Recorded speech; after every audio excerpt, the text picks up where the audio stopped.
Tu sais, beaucoup de chrétiens prient pour se marier, mais très peu savent comment discerner si une personne vient vraiment de Dieu. Et souvent, on confond attirance avec confirmation. On rencontre quelqu'un, on s'attache vite, et puis on prie après pour demander à Dieu si c'est sa volonté. Mais Dieu n'est pas un plan B qu'on consulte quand le cœur est déjà pris. Dieu veut être au centre dès le départ. Et la vérité, c'est que Dieu n'envoie pas quelqu'un pour te distraire, mais pour t'accomplir dans ton appel. Aujourd'hui, on va voir ensemble, selon la Bible, comment reconnaître celui ou celle que Dieu t'a destiné et éviter les contrefaçons spirituelles. 1. Dieu a un plan pour ton cœur. Avant même de penser à un futur conjoint, rappelle-toi que Dieu a un plan pour ta vie. Ce plan inclut ton mariage, mais ne dépend pas de lui. Tu n'as pas été créé pour chercher une personne. Tu as été créé pour chercher Dieu, et dans cette quête, il t'ajoutera la bonne personne. Proverbe 19,14 dit « On hérite de ses pères une maison et des richesses, mais une femme ou un homme, prudent vient de l'Éternel. » Ça veut dire que tu ne peux pas fabriquer ton futur conjoint. Tu peux rencontrer des gens, avoir des affinités, mais celui ou celle qui est pour toi, c'est Dieu qui l'amène au bon moment. Et souvent, le problème c'est qu'on cherche une personne avant de chercher notre mission. Mais Dieu place toujours l'identité avant la relation. Ne cours pas après l'amour. Laisse l'amour te trouver dans ta mission. 2. Dieu t'apprend d'abord à être seul. Dans Genèse 2, avant qu'Ève apparaisse, Adam était dans la présence de Dieu, dans un lieu de travail et dans sa mission. Dieu ne lui a pas envoyé Ève pour combler un vide, mais pour accompagner une mission déjà en cours. Si tu ne sais pas qui tu es seul, tu ne sauras pas qui tu es à deux. Parce qu'un couple ne répare pas, il révèle. Si tu es perdu, seul, tu seras 2 fois plus perdu en couple. Dieu utilise la solitude pour te guérir, te former, t'apprendre à dépendre de lui. Ce temps est précieux. C'est une école spirituelle. Ne la méprise pas. Dieu ne t'enverra pas quelqu'un pour te compléter, mais pour te compléter dans ta mission. 3. Comment reconnaître une personne envoyée par Dieu? Tu vois, quand une personne vient vraiment de Dieu, il y a des signes. Ce n'est pas toujours spectaculaire, mais c'est cohérent, paisible et spirituellement clair. Dieu ne parle pas toujours par une voix audible, mais il confirme toujours par des fruits. Voici donc 5 signes clairs, bibliques et pratiques pour discerner si une personne est envoyée par Dieu. Premier signe, elle te rapproche de Dieu, pas du péché. Si ta relation t'éloigne de Dieu, ce n'est pas Dieu. C'est simple, mais c'est fondamental. Une personne qui vient du Seigneur va t'encourager à prier, pas à t'endormir spirituellement. Elle va honorer ta foi, pas la ridiculiser. Elle va t'inspirer à marcher dans la sainteté, pas te pousser à la compromission. Quand Dieu envoie quelqu'un, cette personne t'élève. Quand le diable t'envoie quelqu'un, il t'éteint. 2 Corinthiens 6,14. Ne vous mettez pas avec les infidèles sous un joug étranger. Ça veut dire quoi? Tu ne peux pas marcher dans la même direction avec quelqu'un qui ne regarde pas la même lumière.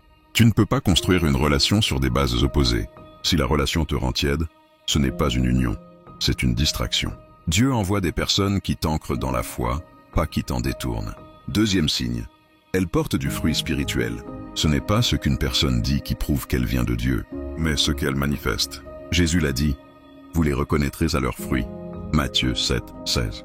Tu peux rencontrer quelqu'un de très spirituel en apparence, qui connaît tous les versets, mais qui dans le fond est rempli de colère, d'orgueil ou de manipulation. Le fruit, c'est ce que la personne porte dans le temps, pas ce qu'elle montre sur le court terme.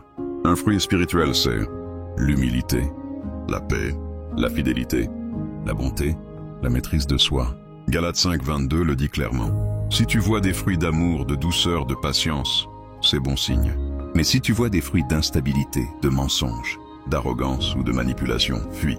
Ne prie pas pour que Dieu change quelqu'un. Attends celui ou celle que Dieu a déjà formé. Le bon arbre ne produit pas de mauvais fruits, et un mauvais arbre ne produit pas de bons fruits. Troisième signe, elle est en paix avec ta vision. Dieu ne t'enverra jamais une personne qui combat ta mission. Si Dieu t'appelle à servir, et que cette personne veut te retenir, ce n'est pas une aide, c'est un frein. Regarde Adam et Ève. Dieu a dit, je lui ferai une aide semblable à lui. Pas une rivale, pas une distraction, une aide. La personne que Dieu t'envoie ne sera pas menacée par ton appel. Elle ne sera pas jalouse de ton feu. Elle ne va pas chercher à t'éteindre, mais à souffler dessus pour qu'il grandisse. Si chaque fois que tu veux prier, servir ou avancer, l'autre se met en opposition, ce n'est pas une compatibilité, c'est un sabotage spirituel. Une personne qui vient de Dieu te pousse vers ta destinée. Une personne qui ne vient pas de lui t'en éloigne subtilement. Amos 3:3 dit « Deux hommes marchent-ils ensemble sans s'être concertés ?» Tu ne peux pas avancer avec quelqu'un qui ne partage pas la même direction spirituelle. Quatrième signe, elle prie avec toi, pas contre toi. Il y a une grande différence entre quelqu'un qui te dit qu'il prie et quelqu'un qui prie vraiment avec toi. Quand Dieu unit deux personnes, il place entre elles une alliance spirituelle, pas seulement émotionnelle.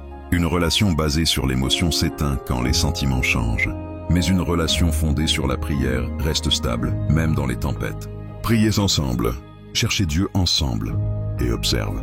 Est-ce que cette personne cherche Dieu pour te posséder ou pour marcher avec toi dans sa volonté? Si ta relation a besoin d'un coach sentimental mais jamais d'un moment de prière, elle ne durera pas dans le feu des épreuves, parce que seul Dieu peut unir deux cœurs autour d'un même esprit. Matthieu 18, 19, 20. Si deux d'entre vous s'accordent sur la terre pour demander une chose quelconque, elle leur sera accordée par mon Père qui est dans les cieux. C'est cette unité que Dieu bénit. Cinquième signe, Dieu confirme dans ton esprit. Dieu n'est pas confus. Il n'envoie pas quelqu'un qui te laisse dans le doute permanent. La confusion, c'est souvent le signe qu'il faut attendre ou s'éloigner. Quand une personne vient de Dieu, tu ressens une paix intérieure profonde, même si tout n'est pas parfait. Ce n'est pas une excitation, c'est une conviction. Tu n'as pas besoin de convaincre Dieu, ni les autres. Son esprit témoigne dans ton cœur. Romains 8, 16. L'esprit lui-même rend témoignage à notre esprit que nous sommes enfants de Dieu. Et cet esprit confirme aussi les alliances. Et parfois, Dieu confirme par un verset qui te parle directement, un rêve, une parole prophétique ou simplement un sentiment constant de paix. Ce qui vient de Dieu produit la paix. Ce qui vient de la chair produit la confusion. 4. Attention aux contrefaçons. Sache que tout ce que Dieu crée, l'ennemi copie. Et parfois, le diable n'envoie pas des démons. Il envoie des distractions avec un beau sourire. Il sait que si tu épouses la mauvaise personne, il te détourne de ta mission. Une relation hors de Dieu peut t'éteindre spirituellement. Matthieu 7, 16 dit « Vous les reconnaîtrez à leurs fruits. Dieu ne t'enverra jamais quelqu'un qui te vole ta paix ou qui t'éloigne de ta relation avec lui. Ce n'est pas parce que c'est intense que c'est divin. Dieu agit dans la stabilité, pas dans le chaos. Dieu ne te donnera jamais quelqu'un qui te fait perdre la paix qu'il t'a donnée. » 5. Comment Dieu confirme. Dieu parle toujours, mais il ne le fait pas toujours de la manière que tu veux. Voici 4 canaux de confirmation biblique. Par sa parole. Dieu peut confirmer par un verset spécifique, une méditation, une histoire biblique qui résonne. Par sa paix. Colossiens 3, 15. Que la paix de Christ règne dans vos cœurs. Quand tu ressens une paix surnaturelle, même sans tout comprendre, c'est souvent un signe. Par les témoins spirituels. Un mentor, un pasteur, un ami mature peuvent te confirmer. Dieu utilise aussi les autres pour témoigner. Par le temps. Ce qui vient de Dieu résiste à l'attente. Ce qui vient de la chair s'éteint avec le temps. Ce qui vient de Dieu s'affirme dans le temps. Ce qui vient de la chair s'effondre avec le temps. 6. Conclusion. Dieu ne veut pas seulement te donner un mariage. Il veut te donner un témoignage. Avant de chercher la bonne personne, deviens la bonne personne. Laisse-le former ton cœur, ton caractère, ta foi.